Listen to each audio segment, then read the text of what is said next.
사도행전에 보면 여러 가지 신기한 단어가 나오는데요. 사도행전에 흥왕이라고 하는 단어가 나옵니다. 몇 번 나옵니다. 흥왕하였더라. 그래서 하나님의 말씀이 흥왕하고 더했더라. 주의 말씀이 힘이 있어 흥왕하고 세력을 얻었더라. 이런 단어들이 몇 번 나옵니다. 그 흥왕이라고 하는 단어가 몇 번 나오는데 여러분들을 2년 만에, 정확히 2년 만에 다시 뵙게 되는데 흥왕하는 그런 어떤 교회의 이 터닝 포인트들이 몇 번에 있지 않았을까 생각이 드는데 지금도 그러한 것을 다시 느끼게 됩니다. 모쪼록 교회가 점차로 성장하고 부흥하고 흥왕하시는 그런 우리 진리횃불교회 되시길 바랍니다. 자, 오늘 제가 여러분들하고 같이 생각해 볼 내용은 유다를 기억하다라는 것입니다. 일전에 한번 교회에서 여기서 유다를 기억하다 1번을 했던 적이 있었습니다. 그래서 우리가 유다를 기억해야 되는 이유, 예수님을 판 유다 말고요, 12아들 중에 하나인 유다, 또 예수님의 조상이었던 유다, 그 유다를 기억해야 되는 이유 두 가지를 그때 준비했었는데 한 가지만 말씀드렸었습니다. 자, 오늘 성경 말씀 읽고 그 이야기를 또 시작해 보도록 하겠습니다. 홀이 유다를 떠나지 아니하며 치리자의 지팡이가 그 발 사이에서 떠나지 아니하시기를 실로가 오시기까지 미치리니 그에게 모든 백성이 복종하리로다. 너무 유명한 유다에 대한 예언이고 또 축복의 기도이고 그렇습니다. 여러분들 어떻게 한번 그런 질문을 던져보셨는지요? 저는 이런 질문을 던져봤습니다. 야곱의 12아들 중에서 가장 일을 잘한, 가장 일을 크게 했던 아들은 누구일까요? 유다도 나오고 요셉도 나오고 뭐 괜찮습니다. 찍으셔도 괜찮습니다. 요셉이요. 제가 보기에도 요셉인 것 같아요. 너무너무 큰 일을 하지 않았습니까? 요셉에 대한 이야기가 성경책에 적어도 10몇 장은 나오죠. 이렇게 길게 나오는 인물이 없습니다. 그리고 요셉이 아들 중에서도 아주 훌륭한 아들이었고, 그러한 아들이 또 세계적으로도 거처를 옮겨서 애굽에 가서도 훌륭한 일을 하고, 그래서 요셉의 이야기로 창세기 후반부는 가득 차 있습니다. 그래서 저는 질문하기를, 요셉의 후손 그 성공 이야기를 더 관심 있어 해야 되지 않는가? 그리고 더더욱 예수께서 요셉의 후손에서 태어나셔야 되지 않는가, 그런 생각을 해봤습니다. 근데도 불구하고 성경은 예수님의 조상이 요셉이 아니라 유다였습니다. 왜 그래야 됐는지, 그것은 무엇을 말하는지, 어떤 경험이 있었는지, 그런 것들을 뒤돌아보게 해줍니다. 그래서 제 1편에서는 제가 유다의 두 아들에 대한 얘기, 유다의 그 두 아들의 그러니까 며느리에 대한 이야기, 또 유다가 정말이지 아주 무척 큰 수모를, 창피를 겪으면서 그가 살아야 됐던 이야기를 쭉 하면서 유다였던 이유를 말씀드렸습니다. 그래서 유다에 대한 이야기는 성경에 두 군데에 나오는데, 하나는 유다의 가정에 대한 이야기로서 창세기 38장에 한 장이 전체 차지합니다. 사실 37장서부터 요셉에 대한 이야기가 나오는데, 그 요셉에 대한 첫 부분 이야기가 끝나자마자 유다에 대한 이야기가 나와요. 그래서 유다가 얼마나 큰 고민과 또한 이 깊은 고뇌 속에서 그 시절을 보냈는지에 대해서 설명이 쭉 나와 있습니다. 그 다음에는 다 요셉 이야기입니다. 그런데 요셉 이야기 계속 진행될 때 그 요셉 얘기 곳곳마다 유다가 섞여 나와요. 유다가 묻어 나옵니다. 그래서 우리는 유다가 왜 예수님의 조상이어야 됐는가에 대한 이야기를 이 두 군데에서 찾아볼 수 있는데, 오늘은 그 중에서 유다와 요셉에 대한 이야기를 하겠습니다. 이미 37장에서 요셉에 대한 그리고 그 야곱의 일가, 그렇죠? 야곱의 아들과 딸들, 그 아들과 딸들의 겹친 위기가 이미 37장에 요셉이 팔리면서 37장서부터는 내내 위기입니다. 내내 위기예요. 11번째 아들이 팔려 나갔는데도 불구하고 그것을 모르는 아버지, 그것을 숨기는 형제들, 그리고 그것에 따른 마땅한 어떤 역사적인 결과들, 하나님께서 혼내주시는 일들, 그런 것들이 쭉 있어서 모두 위기를 이야기합니다. 위기가 진정되는 것은 이제 아버지 야곱이, 그렇죠? 요셉의 이 목을 끌어안고 우는 그런 장면이 나오는 때서부터 이제 위기가 해소가 되는 것입니다. 그 전에는 다 위기였어요. 아주 긴 세월 온 집안 식구가 위기를 느끼면서 자책해가면서 살아갑니다. 그런 이야기가 있는데 그 이야기 속에 유다 이야기가 늘 묻어나오더라. 그래서 유다가 어떤 일을 했는지에 대해서 함께 살펴보도록 하겠습니다. 우선은 유다의 유다의 어머니에 대한 이야기를 좀 해야 되겠습니다. 유다의 어머니 레아입니다. 레아는 두 형제 중에서 성경에 나와 있는 말씀처럼 라반이 두 딸이 있으니 형의 이름은 레아요 아위의 이름은 라헬이라. 레아는 안력이 부족하고 라헬은 곱고 아리따우니. 그 다음에 하나 더 있습니다. 여호와께서 레아에게 총이 없음을 보시고 그의 태를 여셨으나 라헬은 무자하였더라. 이 두 형제에 대한 이야기입니다. 사실은 자매이죠. 이 자매 중에서 레아가 언니입니다. 근데 성경에는 형이로 나왔는데 언니입니다.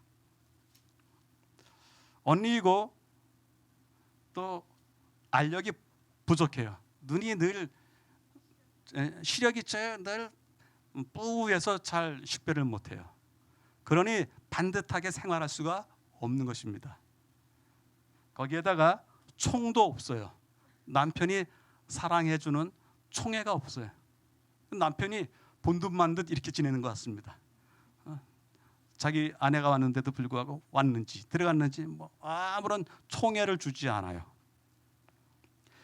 비록 성경은 이렇게 얘기했지만 성경 저쪽 깊은 곳에 들어가서 보면 혹시 여기 우리 첫째들 계신지요? 딸들 중에서 첫째요. 첫째가 둘째보다 훨씬 좋습니다. 사람이 훨씬 좋습니다. 언니하고 여동생하고 서로 경쟁하는 관계는 아니지만 이렇게 한 남자의 두 아내로 들어가서 사는 형편에서 둘째는 자기 몫을 차지하려고 노력하는 것이 많이 보여요. 근데 첫째는 절대로 그렇게 안 합니다. 여기 계신 분들 중에서 첫째는 그런 줄 제가 알고 있습니다. 첫째는 자기 동생하고 경쟁하지 않고, 첫째는 둘째에 대해서, 자기 동생에 대해서 해줄 수 있는 무슨 편의가 없을까? 그 편의를 찾고 자기의 온 것을 다 바쳐서 해주면서 그 몫을 다 동생에게 돌리는 것이 마지들의 특색입니다. 아니에요? 마지, 욕심 있는 마지도 있습니다. 근데 오늘 여기 이 레아는 마지로서, 언니로서 정말 또 뭐라고도 또 얘기했습니까? 아까 아리따다는 얘기 전혀 하지 않습니까? 라헬은 아리따다고 이야기하고 예쁘다고 얘기하는데 성경은 레아에 대해서 전혀 그런 얘기를 안 해요. 그래서 이 레아와 라헬 사이에 어떤 긴장이 있다기보다는 이 두 자매가 시집을 간 다음에 레아가 온 자기 남편이기도 하지만 동생의 남편, 그리고 자기 동생, 그들을 위해서 온 헌신을 다했다고 생각이 들어요. 그런 어머니를 뒀습니다. 그렇기 때문에 이 레아는 라헬하고 비교할 때 상당히 슬픈 슬픈 날을 보내지 않았을까? 그래서 레아를 누가 사랑해 줄 수밖에 없더라? 하나님께서 사랑해 줄 수밖에 없더라. 책을 좀 보는 가운데 레아에 대해서 이렇게 표시했습니다. 어떤 저자가 하나님으로부터 사랑을 받던 여인. 왜냐하면 남편으로부터 못 받고 동생과 경쟁해야 되고, 그러니 하나님께서 많이 사랑해 줄 수밖에 없는 여인이다 하시면서 그 하나님으로부터 사랑받은 여인이라고 하는 그 근거를 우리가 어디서 얻어요? 라헬은 무자였지만 레아는 하나님께서 그 태를 여셨다 그랬어요. 그 태를 여셨다라는 얘기가 뭘까요? 어떻게 보면 다르게 읽다 보면 레아 역시 태가 다쳤으나 하나님께서 그에게 자식을 주시기로 결심하시고서 그의 태를 여셨다, 이렇게 읽어도 될 것 같아요. 그래서 아들들을 주십니다. 첫 번째 아들을 낳았는데 르우벤을 낳았습니다. 여호와께서 나의 괴로움을 권고하셨다. 어떻게 애를 낳는데 하나님이 내 괴로움을 아시고서 진짜 남편이 전혀 총애를 주지 않았던 거 여기 보이시죠? 나의 괴로움을 권고하셨으니 이제는 내 남편이 나를 사랑하리로다. 희망사항일 뿐입니다. 희망사항일 뿐이. 그렇게 되리라 안 되리라 알 수가 없어요. 자식에 대한 사랑과 아내에 대한 사랑이 다를 수가 있는 것 같습니다. 여기서 보면 이스라엘이, 야곱이 이 첫 번째 아들 루벤을 끌어안고 키울 수 있었을지라도 아내에 대해서는 또 그렇게 가까이 한다는 것을 볼 수가 없습니다. 그런 기대가 가득합니다. 이 라헬의 기대가 가득합니다. 둘째를 낳았습니다. 그가 다시 잉태하여 아들을 낳고 가로되 여호와께서 나의 총이 없음을 들으셨으므로 내게 이도 주셨다고. 아직까지 둘째를 낳을 때까지 뭐 했어요? 총이 없어요. 남편의 총애가 전혀 없는 겁니다.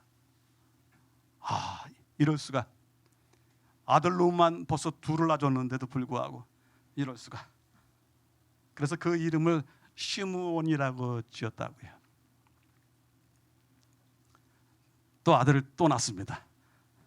그가 또 잉태하여 아들을 낳고 가로되 내가 그에게 새 아들을 낳았으니 내 남편이 지금부터 나와 연합하리로다 하고, 지금부터라도 나와 연합하고 나를 좀 사랑해 줬으면 좋겠다고, 그런 간절한 바람이 셋째 아들의 이름에 들어가 있어요. 그러니까 첫째, 둘째, 셋째 날 동안 레아는 자식들은 낳아줬지만 남편으로부터 아무 총도 받지 못한 것을 알 수 있습니다. 기대하고 바라고 그렇게 되어 주었으면 하고 마음에 아주 간절한 바람이 있었지만 그럼에도 불구하고 셋째 아들 낳을 때까지 아무런 변화가 없는 것입니다. 그러면 아들을 하나 더 낳아주면 변화가 있을까요? 없을까요? 아들을 하나 더 낳아줘도 변화가 없어요? 그렇습니까? 아들을 몇이나 낳아줘야지 변화가 있을까요? 7형제는 낳아줘야 될까요? 4번째 낳았습니다. 그가 또 잉태하여 아들을 낳고 가로되 내가 이제는 여호와를 찬송하리로다 하고 이로 인하여 그가 그 이름을 유다라 하였고 그의 생산이 멈추었더라. 4번째에도 남편이 그를 어떻게 했다는 아무 근거가 보이지 않아요. 증거가 보이지 않습니다. 대신에 무슨 이야기가 보이냐 하면 이제는 남편이 아니고 하나님과 더불어 살아야 되겠다라는 그런 다짐이 이 안에 나옵니다. 내가 이제부터는 여호와를 찬송하리로다. 무슨 일이 있어도 그 일들에 대해서 여호와를 내 찬송의 주어로 삼고 주제로 삼고 나의 이야기의 시작으로 삼겠다고 마음을 먹습니다. 이런 어머니가 된 다음에 나온 아들이 누구라고요? 유다예요. 유다를 키울 때는 이전에 세 아들을 키울 때보다도 훨씬 다른 입장과 다른 신앙을 가지고 아들을 키웠으리라 충분히 짐작할 수 있습니다. 첫째와 둘째와 셋째를 그렇게 키우지 못했던 까닭은 남편에게서 그것을 얻으려고 했던 것인데 남편은 넷째까지라도 전혀 아무런 반응이 없는 것입니다. 이렇게 해서 하나님께서 태를 여시고, 그리고 태를 열고 나서 이 라헬은 총을 구해야 하는 입장에서 남편에게 다가섰지만 이제는 그거 필요 없습니다. 이제는 하나님만을 찬송하기로 작정했습니다. 이제는 인생의 우연과 또 삶의 어떠한 재수에 의해서 혹시나 하는 그런 기다림에 의해서 살지 아니하고 이제는 하나님을 찬송하면서 살기로 했다고 합니다. 그런 어머니 밑에서 자라는 아들들은, 딸들은 행복할 겁니다. 그렇죠? 어머니가 그 아들을 무릎에 앉혀놓고 하는 이야기가 달라지고, 또 그에게 젖을 물리면서 들려주는 노래가 달라지고, 그가 걸음걸이를 할 때나 그가 처음 말을 뗄 때나 그 모든 일에 하나님에 대한 감사와 하나님에 대한 위탁이 늘 들어가 있었던 것입니다. 그가 유다예요. 그가 유다예요. 자, 이제 그렇게 컸던 유다가 그 위기 때마다 어떤 사람에 대해서 등장하는지 보도록 하겠습니다. 성경에는 여러 이야기가 나오지만 그 37장 이후에 여러 이야기가 나오지만 그 중에서 유다와 관련되어 있는 이야기들로만 뽑았습니다. 첫 번째, 요셉에게 손대지 말라고 막아섰습니다. 요셉이 형들에게 이르매 그 형들이 요셉의 옷, 곧 그 입은 채색 옷을 벗기고 그를 잡아 구덩이에 던지니 그 구덩이는 빈 것이라. 그 속에 물이 없었더라. 물이 없었더라라고 하는 이야기는 거기서 죽으라는 얘기입니다. 구덩이가 있고 구덩이 속에 계단이 있어서 뭐 올라올 수 있는 그런 방법이 없습니다. 뭐 위에서 이렇게 올려주지 아니하면 구덩이에서 나올 수 있는 방법이 없고요. 특별히 구덩이에 물조차 없는 것은 이제 곧 목마름이 찾아들게 되고, 그리고 이제는 곧 그가 쓰러지게 될 것입니다. 근데 그나마 이렇게 구덩이 빈 곳에 집어넣고서 그에게 어떤 기회가 있을 수 있도록 제안한 사람이 있어요. 유다가 자기 형제에게 이르되 우리가 우리 동생을 죽이고 그의 피를 은닉한들 무엇이 유익할까? 자, 그를 이스마엘 사람에게 팔고 우리의 손을 그에게 대지 말라. 그는 우리의 동생이요 우리의 권력이니라 하매 형제들이 청종하였더라. 참 가슴이 벅차오르는 단어가 무엇이냐면, 자, 그를 이스마엘 사람에게 팔고 우리의 손을 그에게 대지 말자. 그는 우리의 동생이요 우리의 권력이라. 이 말이 정말 감동 깊어요. 우리 같은 경우는 급하게 되고 위기 때 보면 내가 살려고 아무것도 이야기하지 않을 경우가 많이 있어요. 무슨 좋은 원칙적인 의견을 제시하는 것보다 형편에 따라서 슬쩍 묻어가려고 하는 그러한 결정을 할 때가 많이 있는데, 넷째가 위에 있는 형이 하나 둘 셋이 있는데 셋을 제껴두고 넷째가 이런 얘기를 한다는 것은 첫째, 둘째, 셋째에 대해서 모욕일 수도 있습니다. 형들이 듣기에 아주 불쾌할 수도 있어요. 제일 어린 동생이, 그야말로 레아의 아들 중에서 제일 막내가 넷째가, 이 넷째가 이 위기 때에 나타납니다. 글쎄요, 형들이 다른 자기를 빼놓고서도 몇 명입니까? 9명이 웅성웅성대면서 우리 얘를 어떻게 할까? 어떻게 할까? 그야말로 짐승에게 내어줄까? 그래서 우리가 단지 피 묻은 옷만 구해다가 아버지 갖다 드리고서 우리가 그 이제까지 우리가 이놈이 보여줬던 그 건방짐에 대해서 우리가 완전히 끝내버릴까? 이런 회의들을 계속하는 겁니다. 그런 회의 속에 멀찌감치 떨쳐 있었던 유다가 나타나서 이야기합니다. 손대지 말라. 혹시 그랬을 수도 있을 것 같아요. 형님들, 요셉에게 손대기 전에 나를 먼저 치십시오. 나는 형들의 의견에 대해서 동의하지 않습니다. 나는 절대 그것을 받아들일 수 없으니 형들이 요셉을 치시려면 저를 치셔야 될 것입니다. 왜냐하면 우리의 동생이고 우리의 골육인데 우리가 어찌 모른다 합니까? 형제들이 청종하였더라. 그렇죠? 아무 이야기도 형님들이 할 수가 없었던 것입니다. 어리지만 어린 유다가 하는 이야기를 따를 수밖에 없고 들을 수밖에 없었습니다. 이 혼돈스러운 이 짤막한 순간에 유다는 담대함을 가지고 형들 앞에 섰고 그 동생을 보호하려고 자기 자신이 위해를 당한다고 하는 가능성도 있지만 그것을 다 잊고서 섰습니다. 이제 다가올 교회도 어떻게 보면 혼돈의 시대를 거칠 겁니다. 그러한 시기를 거칠 겁니다.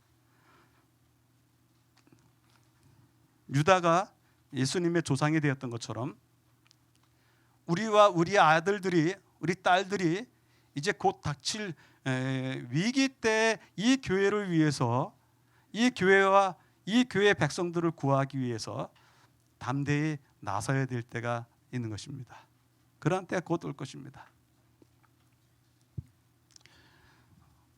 유다가 갖고 있었던 성경에 이야기했던 두 번의 경험이 아버지로서 유다가 가졌던 야곱이 가졌던 그 경험이 이제 이제 유다에게로 넘어가는 것입니다.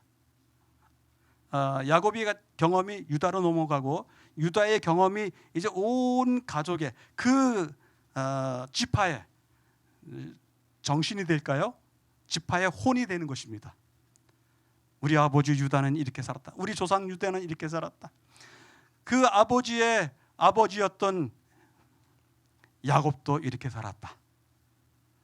다른 지파들 안에서는 그렇게 자랑할 거리가, 조상에 대한 자랑할 거리가 없는 것입니다. 그러니 한 집안의 이야기거리로서 야곱과 유다에 대한 이야기가 쫙 내려오면서 결국 그러한 정신을, 그러한 삶의 선택들을 이 지파에서는 흔하게 하지 않았을까, 그런 생각을 해보게 됩니다. 흔하게 그런 얘기들 하시잖아요. 전 장사 같은 거 전혀 못하거든요. 뭐 생각도 그런 것 아예 계획도 안 세워봅니다.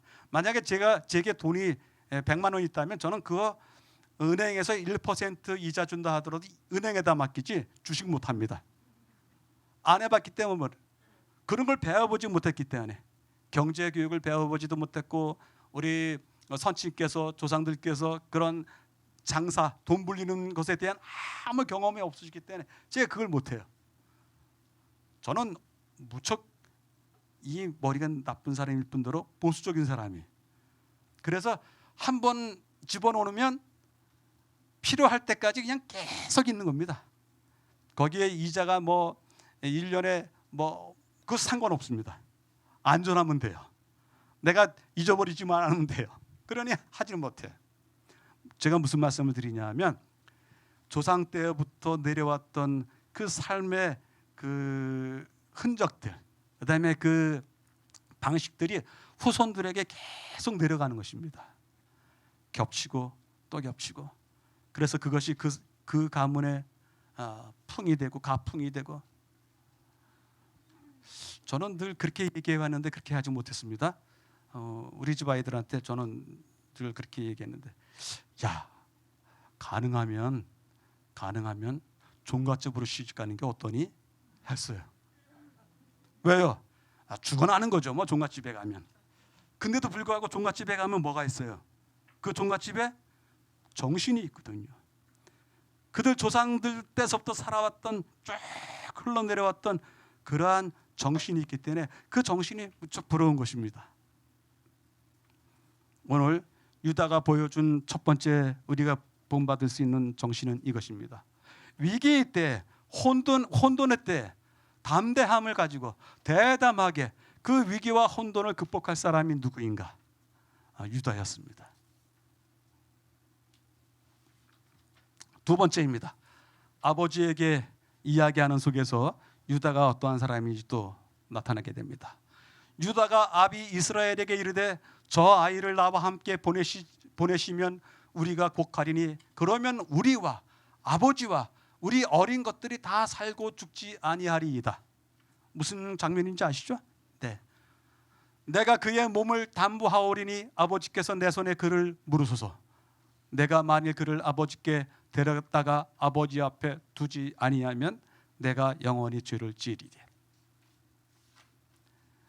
여기 우리 어린 것들이 다 살고 하는 이야기에 보니까 이 아들들이 그래도 장가들을 간 것 같아요. 그렇죠? 장가들을 몇 알인지는 정확히 않지만 장가들을 갔기 때문에 우리의 어린 것들까지 있습니다. 그러니까 아버지와 아들과 그 손주 때까지 사는 방법이 이 베냐민을 데리고 가는 것입니다. 베냐민을 데리고 가서 보여주고, 총리가 원했으니까 보여주고 다시 데리고 오겠다. 지금 그 얘기를 하고 있습니다. 어려움이 있습니다. 첫 번째 어려움은 총리 자체가 내린 그 제안이 너무 어려운 제안이에요. 너무 어려운. 왜 우리 자체를 내버려 두고 왜 막내를 갖다가 이야기하는 것일까? 이해할 수 없습니다. 막내는 아직까지 어립니다. 그런데도 불구하고 자신들에게 그 책임을 넘긴다면 유다가 자신 있게 내가 하겠습니다 했을 텐데 베냐민을 데리고 오라고 합니다. 두 번째는 고집불통 아버지가 있습니다. 고집불통 아버지가 막내하고 떨어지면 죽는 줄 알아요. 막내는 절대로 놓칠 수 없는 그의 마지막 희망이에요. 형 요셉을 잃은 다음에 동일하게 라헬에서 나온 베냐민을 사랑할 수밖에 없습니다. 집착할 수밖에 없습니다. 그리고 우리에게도 있는 이야기처럼 내리사랑이라고 막내이기 때문에 그 사랑을 다 퍼붓지 않을 수가 없는 것입니다. 그러니 이 고집불통 아버지를 어떻게 합니까? 여기 난관에 봉착했을 때 긍정적인 마음을 가지고 유다가 나선 것입니다. 막내 동생을 데리고 오라. 네, 데리고 오겠습니다. 데리고 왔다가 데리고 가면 되지 않겠습니까? 그러면 해결되는 거 아니겠습니까? 그 과정 속에 총리가 가지고 있는 어떠한 음모가 있다 할지라도 상관없습니다. 어쨌든 데리고 가면 됩니다. 아버지가 정말 더 문제였을 것 같아요. 아버지를 설득하고 아버지를 이해시키고 그 난제를 풀어가기 위해서 안 되는 일을 지금 설득하고 있습니다. 아버지를 설득하고 있어요. 아버지, 제가 담보되어 있겠습니다. 제가 제 자신을 담보로 세우겠습니다. 그러니 동생을 주십시오.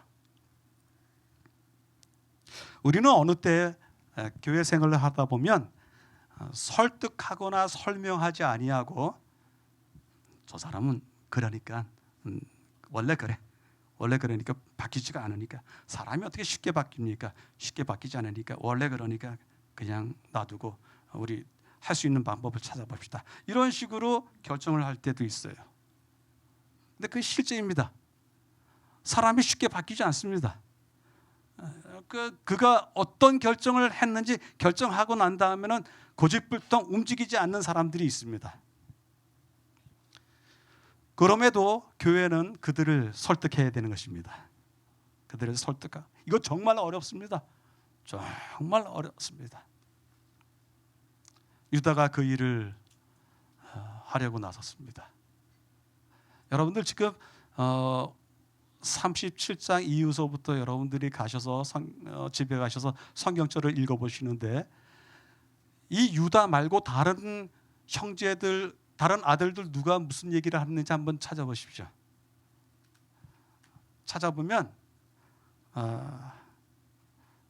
다 핑계라고 할까요? 핑계 아니면 저주스러운 악담 아니면 안 된다고 하는 불가능하다고 하는 그 뭐랄까요, 그런 것들 이외에는 열 형제에게서 나오는 아홉 다른 형제들에게서 나오는 이야기는 전혀 없습니다. 오직 유다에게서만 이런 이야기가 나오고 있습니다. 정말 유다는 어머니 레아가 정말 잘 키운 것 같아요. 그의 안에 사람들과 친근한, 그래서 사람을 설득한다는 것이 일단은 그 사람을 아주 친근하게 대하지 않으면 설득할 수 없습니다. 설득하던 사람도 자존심이 상하지 않습니까? 설득하다 보면. 유다에게서는 그런 것이 보이지 않습니다. 참 이런 유다였기 때문에 그 유다의 후손 중에서 예수님이 오시게 되셨습니다. 세 번째, 총리에게 했던 이야기를 통해서 유다가 어떤 사람인지 보겠습니다. 유다가 말하되 우리가 내 주께 무슨 말을 하오리이까? 무슨 설명을 하오리이까? 우리가 어떻게 우리의 정직함을 나타내리이까? 하나님이 종들의 죄악을 찾아내셨으니 우리와 이 잔이 발견된 자가 다 내 주의 노예가 되겠나이다. 저는 이 말을 바꾸고 싶더라고요.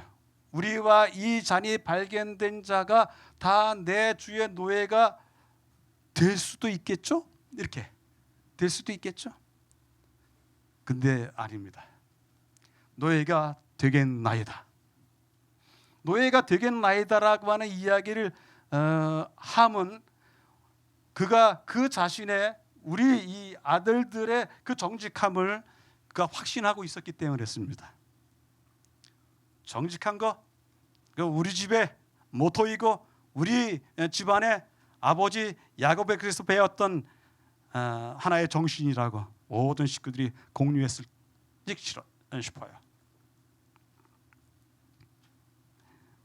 정직을 이야기하면서 노예가 되겠다고 하는 이 정직함, 이 솔직함, 그 무엇으로도 꾸미지 않고 자신의 마음을 있는 그대로 드러내는 유다. 우리는 종종 이야기를 하다 보면 상대방이 나에게 다 이야기하지 않고 있구나라고 하는 감을 받을 때가 있어요. 상대가 무엇인지 모르지만 내가 아는 것과 조금 다르게 나를 속이는 것 같다라고 하는 느낌이 들 때도 있어요. 그러나 유다에게서는 그런 아니면 아니다, 예면 예다 라고 하는 대답 이외에는 그 어떤 것도 볼 수가 없는 것입니다. 위기의 때 정직함이 그 위기를 벗어나게 해주는 것을 보게 됩니다. 우리 아들과 딸들에게 이러한 정직함을 가르쳤으면 좋겠다는 생각이 들었습니다. 지난주에 신문에 그런 기사가 났습니다. 엄마가 집에 있었는데 전화가 걸려와요. 엄마 전화가 걸려오는데 봤더니 초등학교 4학년짜리 아들의 전화였습니다. 그래서 얼른 받았습니다. 왜? 근데 대답이 없어요. 근데 봤더니 시끄러워요. 아이들이 막 뛰어노는 소리가 나는 거예요. 근데 그 뛰어노는 소리가 나는 아들의 전화기 속에서 아들의 목소리가 들리는데 이제까지 단 한 번도 들어보지 못했던, 집에서는 단 한 번도 사용하지 않던 말을 하는 거예요. 얼마나 그렇게 욕을 잘하는지 내 아들이. 집에서는 전혀 그런 것을 찾을 수가 없었는데 엄마가 그 전화기를 들고서 벌벌 떨었어요. 떨고서 전화기를 내려놓고서 이제 상담을 그 신문사 거기에다 이제 투고를 해서 상담을 받는 것입니다. 근데 상담을 해주시는 분들이 다들 그렇게 얘기해요. 몇 사람이 그렇게 얘기하는데 이건 성장 과정이다. 다들 사회화하는 과정이다. 그런 얘기를 쭉 써놨더라고요. 제가 좀 마음이 불편해졌어요. 성장통이고 사회화하는 과정이기 때문에 집에서는 그렇게 하지 않지만 바깥에 나가서는 그렇게 한다? 그러면 우리 아이에게 정직함을 가르친 것 실패한 것 아닌가? 정말입니다. 이 아들은 집에서 단 한 번도 그런 말들 하지 않았을 뿐더러 어머니 아버지에게 공손한 존댓말로만 살아왔던 아들이었어요. 근데 그렇게 했던 것입니다. 정직함은 내가 알지 못하는 곳에서, 나를 알지 못하는 곳에서 드러나야 되는 것이 정직함입니다. 나를 아는 사람들, 또 내가 익히 얼굴이 있는 사람들, 이런 사람 앞에서는 나의 정직함이 가려져요. 포장을 하고.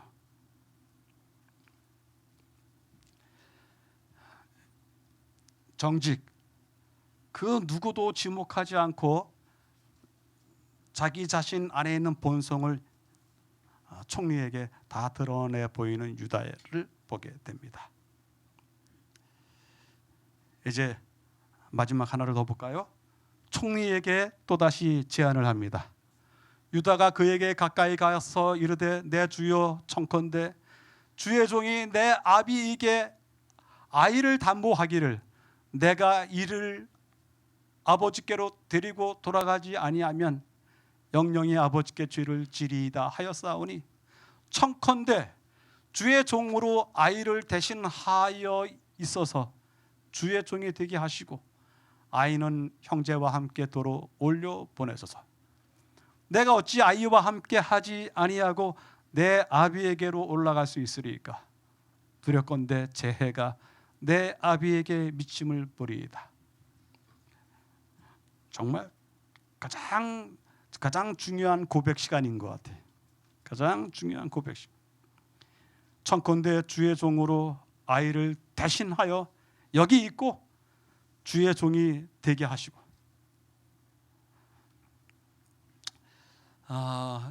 나를 버려서 동생을 살리는 일, 형이기 때문에 할 수 있다고요? 형이기 때문에 할 수 있는 거 아닙니다. 아들이 그렇기 때문에 아비로서 그렇게 할 수 있다고요? 할 수 있을 거예요. 드물게 그런 사람이 있을 겁니다. 지난주, 이번 주 지나가는 몇 날 동안 있었던 해외 토픽 소식 들으셨죠? 아버지가 자기 팬케이크 아들이 먹었다고 아들을 때렸는데 아들이 죽었습니다. 아버지가 대신 죽는 게 아니라 아들을 그렇게 죽였어요. 아이를 대신하여, 이 대신하다라고 하는 이 단어가 신약 성경으로 옮겨지면 대속물이 되는 것입니다. 대신 속하는 대속물. 그래서 주의 종이 되겠나이다. 장래를 위한 결단, 아주 신속하고 확고한 결단. 종이 되면 어떻겠습니까? 내가 종이 되어도 괜찮습니다. 자신을 버리는 유다의 모습을 보게 됩니다. 제가 잘 설명을 못하는 사람이라서 여러분들이 직접 읽으시면서 이 한 장면 한 장면에 대한 감동을 다시 한번 새롭게 하시고, 유다가 보였던, 유다의 마음속에 있었던 그 품성들, 그 특성들, 그 품격들을 여러분들 스스로와 우리의 아들과 딸들에게 가르쳐 주시게 되기를 바랍니다. 그래서 우리의 아들과 딸들이 우리가 배웠고 우리가 이야기했던 그것들을 지니고 있기에 교회를 구하고 이 백성들을 살게 하는 그러한 지도자들로서 클 수 있도록 여러분들이 지도해 주시게 되길 바랍니다. 이제 마지막으로 야곱의 기도에 나오는 유다에 대한 기도만 읽어보고 마치겠습니다. 유다야, 너는 내 형제의 찬송이 될지라. 충분히 찬송이 될 만하죠? 충분히 찬송이 될 만합니다. 내 손이 내 원수의 목을 잡을 것이요 내 아비의 아들들이 내 앞에 절하리로다. 11 형제들이 절할 만하죠? 너는 우리 중에서 제일 낫다. 너는 우리 중에서 제일 크다. 제일 위대하다. 유다는 사자 새끼로다. 내 아들아, 너는 움킨 것을 찢고 올라갔도다. 그의 엎드리고 웅크림이 수사자 같고 암사자 같으니 누가 그를 범할 수 있으랴. 홀이 유다를 떠나지 아니하며 치리자의 지팡이가 그 발 사이에서 떠나지 아니하시기를 실로가 오시기까지 미치리니 그에게 모든 백성이 복종하리로다. 예수님에 대한 예언입니다. 이 예수님이 사자 새끼였던 유다의 지파에서 난 것에 대해서 당연하다고 생각합니다. 모쪼록 우리 모든 가정들이 유다의 신앙처럼 그의 품 안에 있는 품성처럼 그런 것들을 본배워서 교회에 귀함을 받는 우리 식구들 또 우리 아들과 딸들이 되기를 간절히 바랍니다.